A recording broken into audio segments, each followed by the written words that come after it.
मोदी पाकिस्तान का सच्चा दुश्मन और इंडिया का सच्चा मुखलस हुक्मरान है। तो हमेशा दुनिया में जो चेंज आता है ना, वो एक्सट्रीमिस्ट ही लेके आते हैं। और किसी भी कौम की तारीख को पढ़ लें तो एक्सट्रीमिस्ट ने ही चेंज लेके आया है। तो ये है कि और मोदी की दोबारा आने की वजह ये है कि उसने इंडिया की मईशत को बहुत ऊपर लेके आया कि दुनिया की बड़ी मईशत में आ गया। तो वहाँ पे जमहूरियत है इंडिया में, वहाँ पे कोई जमहूरियत पे शब खून नहीं मारता, वहाँ पे कोई आमरीत नहीं होती हमारे पाकिस्तान की तरह। देखिए, अगर इंडिया के प्राइम मिनिस्टर नरेंद्र मोदी ने अपने 2 टेन्योर्स में जो पॉलिसीज इंडियंस के लिए बनाई हैं, हिंदुओं के लिए बनाई हैं, वो इंडियन मुस्लिम्स के लिए भी हैं। बेनिफिट उससे अगर हिंदुओं को हुआ है तो मुसलमानों को भी हुआ है। अब आप देखें कि वहाँ पर रहने वाला मुसलमान पाकिस्तान के मुसलमान से ज़्यादा अच्छी ज़िंदगी गुजारा है। ये मैं नहीं कहती, वहाँ के मुसलमान खुद कहते हैं। जब पाकिस्तान के मुसलमान हिंदुस्तान के मुसलमानों के हक़ के लिए आवाज़ उठाते हैं तो पता है वहाँ से जवाब क्या आता है? वो कहते हैं कि भाई अपनी फ़िक्र करो, क्योंकि आपको पेट्रोल मिल रहा है 300 रुपये लीटर, हमारी फ़िक्र ना करो, हमें तो यहाँ पे हर चीज़ सस्ती मिल रही है। तो अगर इंडिया के प्राइम मिनिस्टर नरेंद्र मोदी ने अपने दौरे हुकूमत में रिलीफ दिया है हिंदुओं को, तो मुसलमानों को भी रिलीफ मिला है।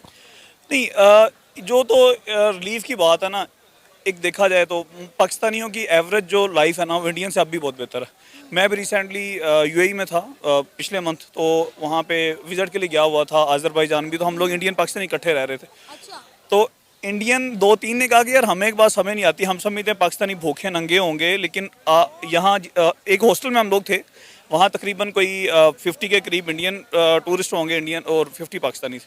हर पाकिस्तानी के पास आईफोन, हर पाकिस्तानी के पास अच्छी ड्रेसिंग, ठीक है। इंडिया में जो मीडिया में दिखाया जाता है, जो फिल्मों में, इंडिया वैसा नहीं है। हमें भी सब चीज़ों का पता है। फिर कैसा है? देखें, वजह ये है कि पाकिस्तानी अवाम के पास पैसा है, हुकूमत के पास नहीं है। इंडियन गवर्नमेंट के पास है, अवाम के पास नहीं है। अभी भी उनकी ज़िंदगी इतनी अच्छी नहीं है, हमें पता है। हाँ, पॉलिसीज़ अच्छी हैं, वो आहिस्ता आहिस्ता चेंज आ रहा है। और ये है कि जो तो मुस्लिम्स की लाइफ वाली बात है, वो कोई इतनी ख़ास नहीं है। मतलब जहाँ तक मुझे पता है, हमने जो देखा है, मतलब ओवरसीज़ पाकिस्तानी जब वहाँ पे मिलते हैं, तो अभी अवाम को रिलीफ इतना नहीं मिला जितना मीडिया पे शोर मचाया जा रहा है। पाकिस्तान में बहुत हमारा अपना पर्सनल लाइफस्टाइल उनसे बहुत बेहतर है। नहीं तो इंडिया जो इतनी डेवलपमेंट कर रहा है, वहाँ पे सस्ता आटा, सस्ती बिजली, बेसिक ज़रूरियात जो है वो उनको सस्ती मिल रही हैं। उसका मुआवजा अगर हम पाकिस्तान के साथ करें तो पाकिस्तान के हालात आप देख लें। बिजली का यूनिट जो है, मैं कल 70 से 85 रुपये चला गया है। आने वाले दिनों में बढ़कर ये इतना लग कर आया करेगा। अब आप वहाँ पे देख लें बिजली का यूनिट क्या है, पेट्रोल का, डॉलर का रेट, आटे का कंपैरिजन कर लें, बेसिक सब्जियों का कंपैरिजन कर लें। इवन कि जब हमारे इंडिया के साथ ताल्लुकात बेहतर थे, इमरान खान ने अपने दौरे हुकूमत में जब ट्रेड बंद की, उससे पहले तक जब इंडिया से सब्जियाँ आती तो पाकिस्तान के किसानों को भी रिलीफ मिलता था, पाकिस्तान के अवाम को भी रिलीफ मिलता था, हमें भी वो सस्ती सब्जियाँ मिलती थी। देखें, वो तो आप कह सकते हैं। बहरहाल ये है कि पाकिस्तान, जो इंडिया की मैं बात कर रहा हूँ, इंडिया की जो आम आबादी है, वो इतनी तरक्की याफ्ता नहीं है। ठीक, अभी भी वहाँ एक रिपोर्ट पड़ी कि आधी से ज़्यादा आबादी के पास प्रॉपर वाशरूम्स ही नहीं है, ठीक है। और आप किसके सपोर्टर हैं? मैं तो इमरान खान, सारी पाकिस्तान अक्सरियत इमरान खान की। इमरान खान साहब ने एक बयान दिया था, उन्होंने कहा था, फैक्ट एंड फिगर्स पे बात की थी कि इंडिया में पाकिस्तान से ज़्यादा वॉशरूम्स हैं। इंडिया, आपको पता है अब हमारे मुल्क के जो हालात है ना, हमारा मिडिल क्लास तबका जो है वो गुर्बत से भी निचली लकीर की ज़िंदगी गुजारने पर मजबूर हो गया है। और अगर हम बात करें इंडिया की, तो अब आप देखें कि वहाँ के हर शहर में आईटी हब्स बने हुए हैं। आप वहाँ पे देखें लोगों को किस तरह एजुकेट किया जा रहा है, अच्छे रोज़गार के मौके। यहाँ पे आप देख लें हर दूसरा नौजवान जो है बेरोज़गार फिर रहा है। अब हम जम्मू कश्मीर की एग्जाम्पल ले लें। जम्मू कश्मीर में जो है इंडिया के प्राइम मिनिस्टर नरेंद्र मोदी के दौरे हुकूमत में जो है, मैं किसी की साइड नहीं ले रही, मैं फैक्ट एंड फिगर से बात कर रही हूँ। जहाँ इंडिया गलत है हम वहाँ पे बात भी करेंगे कि यहाँ पे ये चीज़ गलत हो रही है। लेकिन मैं आपको बताऊँ, जम्मू कश्मीर में जो है जॉब फेयर करवाया गया, 3000 कश्मीरियों को जो है इंडिया की बड़ी बड़ी कंपनीज में जॉब दी गई। पंजाब की लाहौर की बात करें, यहाँ पे जॉब फेयर्स करवाए जाते हैं, बताएं। इंडिया बहुत ज़्यादा डेवलप है पाकिस्तान से इस मामले में। वहाँ पे इंडियन गवर्नमेंट बहुत सपोर्टिव है यूथ के लिए, वहाँ उनकी अच्छी पॉलिसीज़ हैं जो यहाँ पे नहीं है। यहाँ पे किसान की आप पहले बात करें थी, किसानों से इस दफ़ा इन्होंने गंदम नहीं खरीदी, और सुनने में है कि बाहर से इंपोर्ट की है। और पहले वाली किसानों का मसला इंडिया में भी है। पिछले दिनों इंडिया में भी किसान जो थे वो प्रोटेस्ट कर रहे थे, लेकिन हुकूमत ने उनकी आवाज़ सुनी, उनके मसले हल किए। बिल्कुल बिल्कुल उनके मसाइल सुने गए हैं, लेकिन यहाँ पे तो गंदम ही नहीं खरीद रहे किसान से, और खाद महंगी दे रहे हैं। किसान तो यहाँ पे रुल गया है सारा। और वहाँ पे उनको बिजली सस्ती दी जाती है, किसानों को बहुत सारी चीज़ों पे सब्सिडी दी जाती है। यहाँ पे तो कुछ भी नहीं है ऐसा किसानों के साथ। तो वहाँ के मामलात मेरे ख्याल में यहाँ से बहुत बेहतर है। अच्छा, आपको क्या लगता है अगर एक बार फिर से, जो कि दिखाई दे रहा है कि तीसरा टर्न्योर भी नरेंद्र मोदी साहब का होगा, अगर उनकी हुकूमत आ जाती है तो क्या इंडिया और पाकिस्तान के ताल्लुकात में बेहतरी आएगी? क्योंकि पाकिस्तान की जो हालिया हुकूमत है वो भी यही चाहती है कि दोनों मुल्कों में ताल्लुकात बेहतर हो जाए। देखिए, ताल्लुकात बेहतर क्या होने हैं। मोदी साहब ने तो ये कहा जी हमारा इनसे कोई कंपटीशन ही नहीं है, और बात भी ठीक थी। पाकिस्तान इस वक्त ना अमरीत के बदतरीन दौर से गुजरा है। तो अवाम की नुमाइंदा हुकूमत नहीं है, ये शब खून मारा गया है, अमरीत है। तो लिहाजा ये कि हम अपने साइड पे तो नहीं देख सकते कि कुछ अच्छा होगा जब तक कोई बड़ा इनकलाब या बड़ा चेंज नहीं आता। अलबत्ता ये कि इंडिया के लिए ये मोदी का जो टेनोर है, पूरी दुनिया में भारत तकरीबन 6ठे नंबर पर है जो उभरती डेवलपिंग कंट्रीज़ के हिसाब से आ रहा है। तो मोदी मेरे ख्याल में तो ज़्यादा बेहतर रहेगा। अच्छा, हमने हमेशा इंडिया के प्राइम मिनिस्टर नरेंद्र मोदी को इस बात पर तनकीद किया कि उनकी जो जमात है बीजेपी, वो एंटी मुस्लिम है, एंटी इस्लाम है। इसी एजेंडे पे वो भारी वोट लेकर आते हैं और फिर जीतते हैं। लेकिन अगर हम बात करें, इस वक्त जितने भी इंडियन मुस्लिम हैं वो इंडिया के प्राइम मिनिस्टर नरेंद्र मोदी को सपोर्ट कर रहे हैं, उनके हक में दुआएं कर रहे हैं कि इंडिया के अगले प्राइम मिनिस्टर वो बने। यहाँ तक कि नमाज़ें पढ़कर नमाज़ों में दुआ की जा रही है कि इंडिया के प्राइम मिनिस्टर नरेंद्र मोदी ही बने। तो फिर हम किस तरह कह सकते हैं कि इंडिया में रहने वाला मुसलमान जो है वो गैर महफूज है, उसको मजहबी आज़ादी हासिल नहीं है? ये तो देखा जाए तो ये तो हर तरफ ही है। अगर इधर पाकिस्तान में भी देखा जाए तो इधर जो माइनॉरिटीज़ में हैं उनको भी कोई ना कोई इश्यूज़ होते हैं।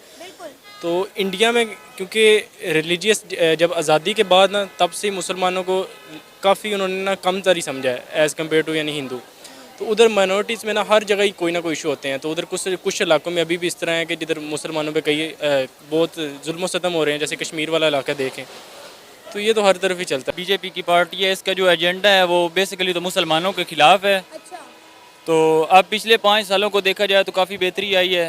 वैसे कांग्रेस जो है वो मुसलमानों के लिए बेटर है, लेकिन भारतीय जनता पार्टी जो कि इसने 5 सालों में काफ़ी ग्रोथ की है। तो अब शायद पॉइंट ऑफ व्यू लोगों का चेंज हो गया हो, तो इसलिए फिर यही बेस्ट रहेगा।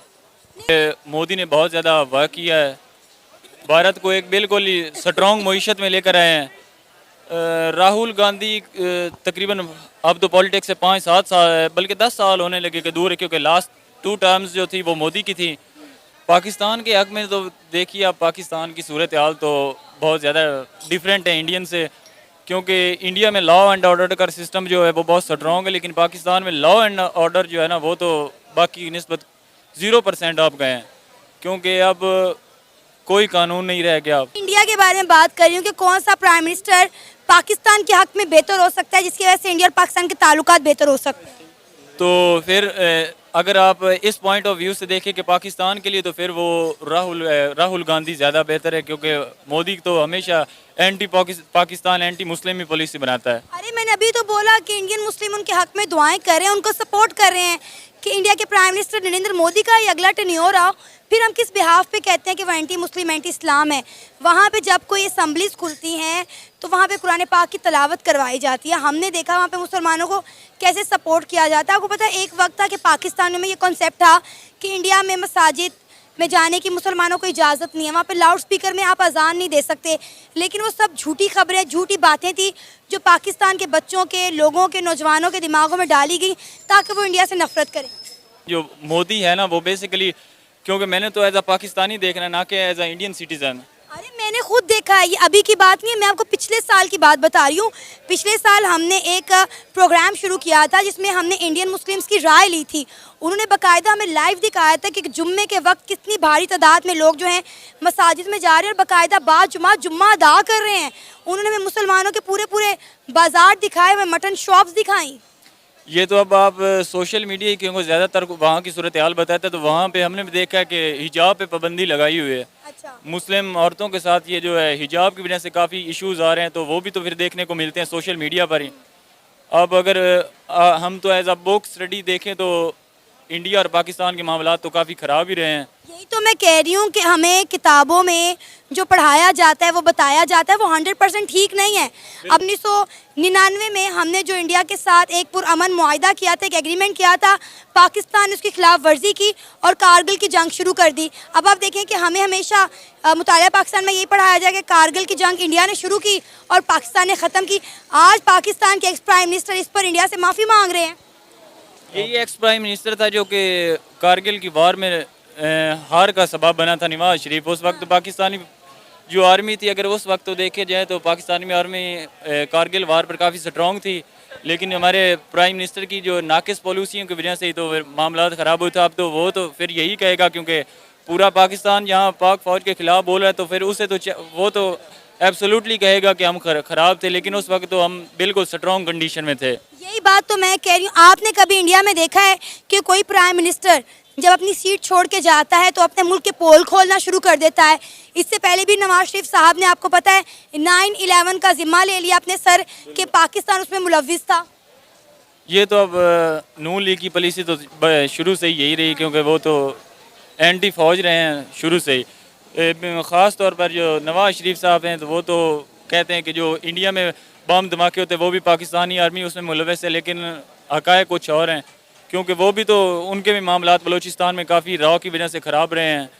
तो अगर बलूचिस्तान या ये KPK के हिसाब से देखा जाए तो फिर हम तो कभी नहीं इंडिया को सपोर्ट करेंगे, क्योंकि वो इधर तो डिस्टर्बेंस का क्रिएट करते हैं।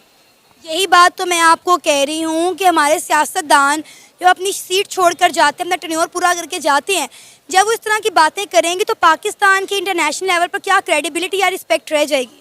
क्रेडिबिलिटी या रिस्पेक्ट की जहाँ तक बात है तो वो तो पाकिस्तान पहले ही बड़ा लॉस कर चुका है। तो अब फिर देखिए, अब मौजूदा अब जो करंट अपनी सिचुएशन है वो देखिए तो लगता है कि मामलात बड़े ख़राब ही हैं। तो दुआ गो है पाकिस्तान की कि ये जो है ना, इज़्ज़त की जहाँ रिस्पेक्ट की बात है तो पाकिस्तान के लिए तो दुआ ही कर सकते हैं इंटरनेशनल लेवल पर। अदरवाइज जो है ना, इंडिया उसकी सिचुएशन काफ़ी स्ट्रॉन्ग है। अरे जब वहाँ के मुसलमान दुआएं कर रहे हैं, नमाजें पढ़ रहे हैं और बड़ी शिद्दत से चाहते हैं कि इंडिया के प्राइम मिनिस्टर जो हैं वो नरेंद्र मोदी ही बने, तो फिर ये बात पाकिस्तानी किस बिहाफ पर करते हैं कि नरेंद्र मोदी जो हैं, उनका जो एजेंडा है, उनका जो मोटिव है बीजेपी का, वो एंटी मुस्लिम, एंटी इस्लाम है, उसके पर ही वो जो है वोट लेते हैं? जी बिल्कुल, इस एतबार से अगर मुझे इंडिया का विज़िट करने का मौका मिलता तो मैं ख़ुद पर्सनल वहाँ पे सर्वे करता, और जब तक मैं ख़ुद लोगों की आराज़ सुन ना लेता तो कोई हतमी राय कायम ना करता, क्योंकि हमारे यहाँ विजुअल्स तो यही चल रहे हैं और हमारे जो नामवर एनालिस्ट हैं या नामवर तज्ज़ियाकार हैं जो कि काफ़ी क्रेडिबल समझे जाते हैं, हमने उनकी आराज़ सुनी है और उनके बकौल इस तरह के जो स्टांस है वो पेश किए जा रहे हैं। बाकी सच्चाई इसके पीछे क्या है, आपने भी जिस तरह अभी बताया कि मुसलमान वहाँ पे यहाँ तक अपनी जो विल है उसका इजहार कर रहे हैं कि वो नमाज़ों में दुआएं कर रहे हैं कि नरेंद्र मोदी का इंतखाब इस मरतबा दिखाई दे। तो एक बहुत अच्छी बात है ये कि एक ऐसा लीडर हिंदुस्तान में अगर मौजूद है जिसके लिए मुसलमान भी अपनी नमाज़ों में दुआ करते हैं कि इस जैसा जो अवामी लीडर है हमें वो नसीब हो, तो ये एक बहुत अच्छा साइन है। अगर इस तरह की बात में कोई हकीकत है तो यकीनन एक काबिल फ़ख्र बात है हिंदुस्तान के लिए भी। अगर हम नरेंद्र मोदी के 2 टेन्योर्स का जायज़ा लें तो हमने देखा है कि उन्होंने इंडिया में कितनी डेवलपमेंट की है। अगर उनका तीसरा टेन्योर भी आ जाता है तो वो इंडिया को कहां से कहां पर ले जाएंगे। और एक बात जो और की जाती है, कहा जा रहा है योगी आदित्यनाथ की जानिब से, जो कि बीजेपी के रुकन हैं, कि अगर एक बार फिर से बीजेपी की हुकूमत आ गई तो 6 महीने के अंदर अंदर आज़ाद कश्मीर, जिसे इंडिया POK कहता है, वो भारत का हो जाएगा। देखिए, ये जो 400 पार का नारा था ना, इसके पीछे जो मकासद छुपे थे बेसिकली यही ही थे, क्योंकि नरेंद्र मोदी एक 2/3 मेजॉरिटी लेकर आना चाह रहा था और उसकी ये जो उम्मीद है या उसके जो प्लान्स हैं उनमें ये चीज़ शामिल थी कि कोई इस तरह की लेजिस्लेशन सामने लाई जाएँ जो कि यकसर जो हिंदुस्तान की आइडियालॉजी हैं उसको भी बदल कर रख दें। हिंदुस्तान के अपने नाम के हवाले से भी ये चहमगोइयाँ हो रही हैं कि वो इसका नाम तक बदलना चाहते थे, और साथ साथ ये भी सुनने में आ रहा है कि वो कोई कानूनी ऐसी तब्दीलियाँ करना चाह रहे हैं हिंदुस्तानी अवाम के लिए जो कि उनको अपने मुल्क के लोगों के लिए बेहतर नज़र आ रही हैं। तो इस एतबार से बातें तो हैं जो हो रही हैं।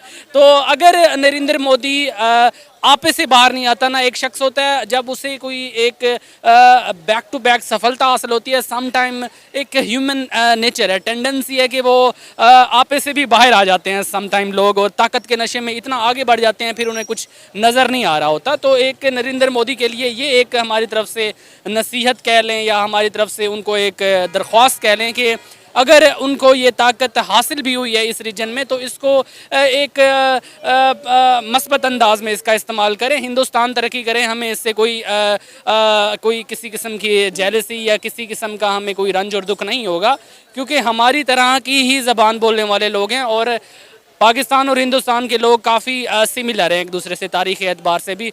गुज़िश्ता कई इंटरव्यूज़ में बातचीत हो चुकी है इस बारे में, तो इसे मैं रिपीट नहीं करना चाहूँगा।